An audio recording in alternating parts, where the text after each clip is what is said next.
All right, we are going to jump ahead to Algebra 1, Unit 7, Lesson 16. Okay, and this unit is about the quadratic formula. Okay, so here's our formula in the middle here. Okay, notice there's A's, B's, and C's. And as it says here, A, the number we plug in for A is going to be the coefficient of the x squared term.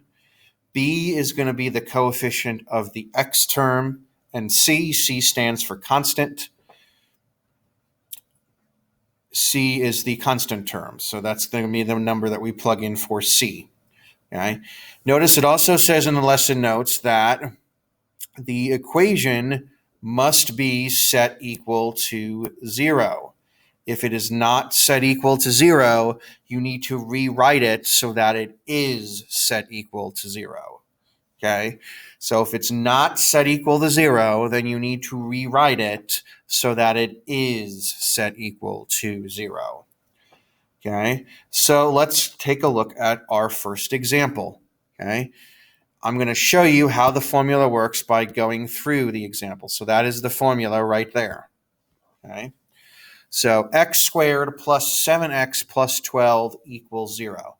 So the first thing that I always like to do, even before I plug in, is I want to identify which number I'm going to plug in for A, which number for B, and which number for C.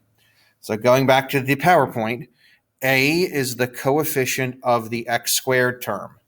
Okay, in this case, there's no number, there's no number next to the x squared term. Okay, but we know what is there, what imaginary number is there. We of course know that means 1x squared, so A is going to be equal to 1.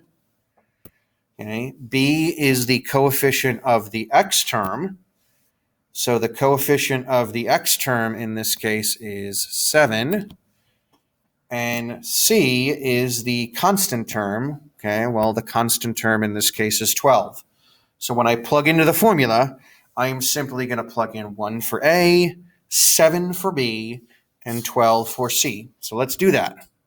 So we have x equals negative B plus and minus square root of B squared minus 4 times A times C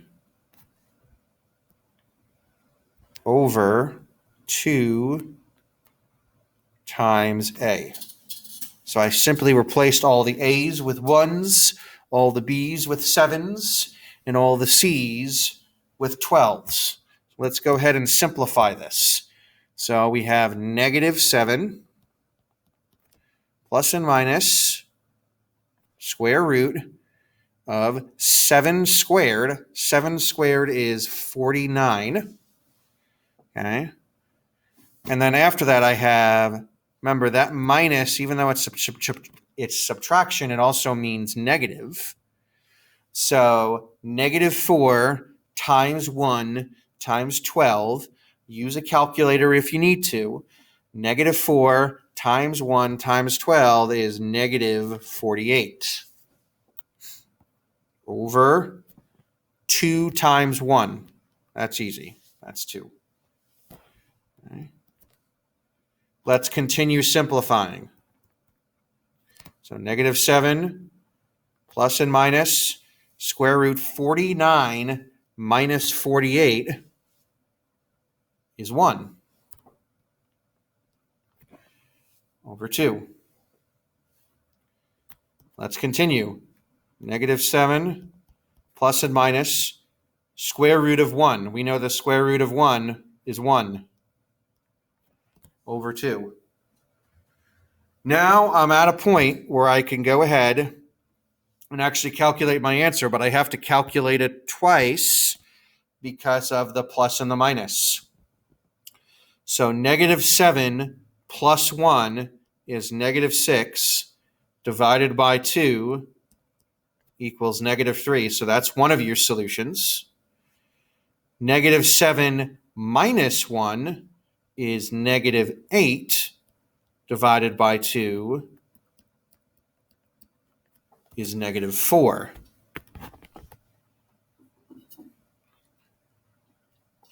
So negative 8 divided by 2 is negative 4. So my two solutions are x equals negative 3 and x equals negative 4.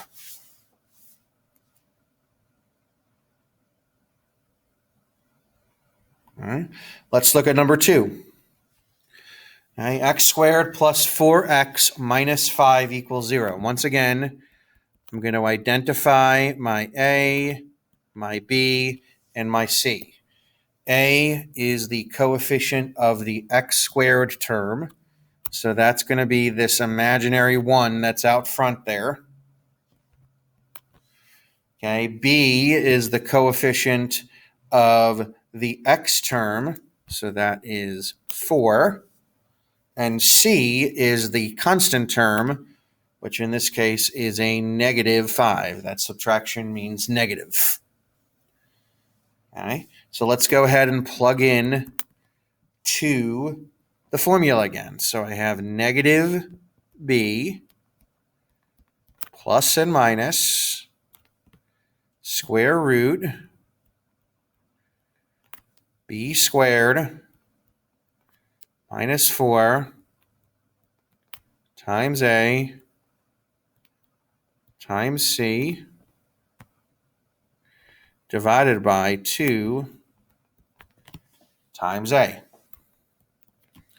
All right.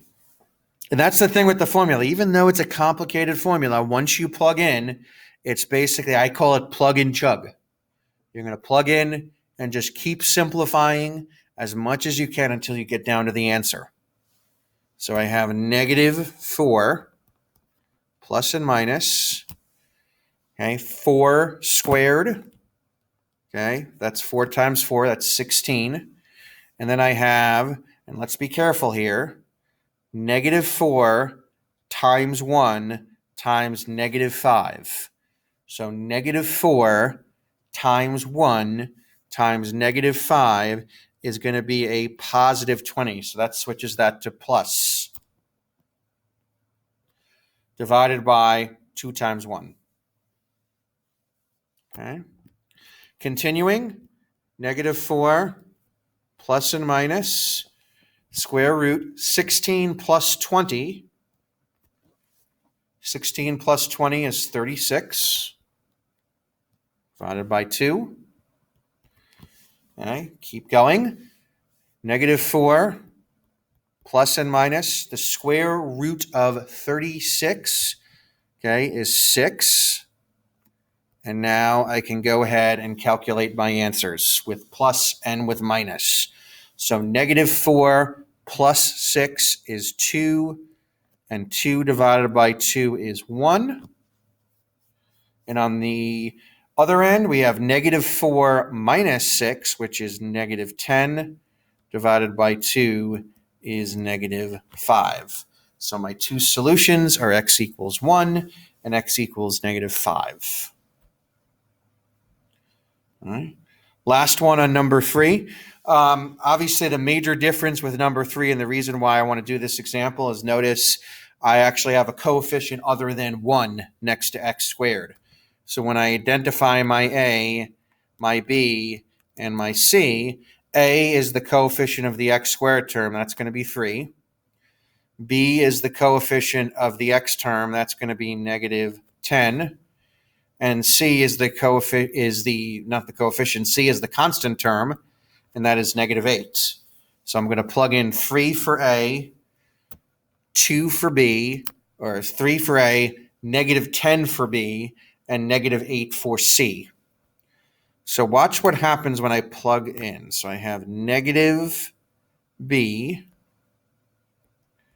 plus and minus square root of B squared minus 4 times A times C divided by 2 times A. Okay. So I just plugged in. Now let's calculate it. And this is one of the other reasons why I wanted to do this problem. Okay. Notice in the quadratic formula, it's always x equals negative b. The problem is, what is b? What if b is negative already, like we have in this problem? B was negative 10.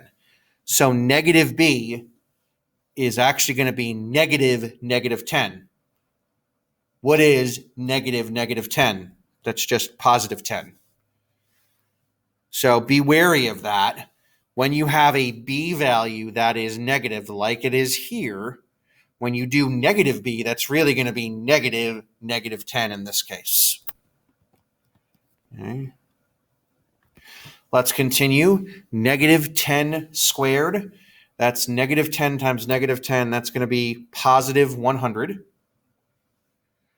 And then the next part is going to be negative 4 times 3 times negative 8.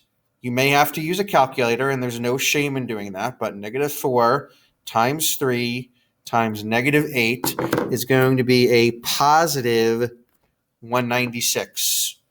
Okay, again, negative 4 times 3 times negative 8 is a positive 96. That switches that to a plus.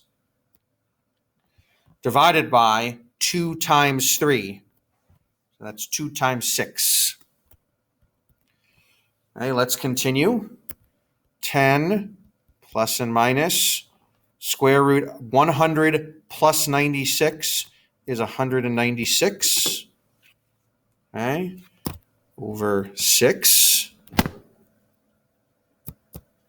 Okay, let's continue. 10 plus and minus the square root of 196. That might not be as obvious to some of you, but the square root of 196, that is a perfect square, because the square root of 196 is actually 14. Again, you could use a calculator if you need to. So 10 plus and minus 14 over 6. Now I can go ahead and calculate my answer. Okay, so 10 plus 14 is 24. 24 divided by 6 is 4. So there's my first solution. 10 minus 14, that's going to be negative 4. And negative 4 divided by 6, that's actually going to be a decimal. Okay, if you do negative 4 divided by 6, you're going to get negative 4, or you're going to get negative 0.66666 repeating. Okay, so you could write it as negative 0.6 with a bar over it. That means it's negative 0.6 repeating. Or you could write negative 0.6. That is fine with me. However way you write it is fine with me. The point is, our answer is x equals 4 and x equals negative 0.6 repeating. Okay, so sometimes you'll get decimals. Okay, that is it for the quadratic formula. If we take a quick look at your cooldown, notice your cooldown is just going to be 2 more problems, just like the 3 examples I just did.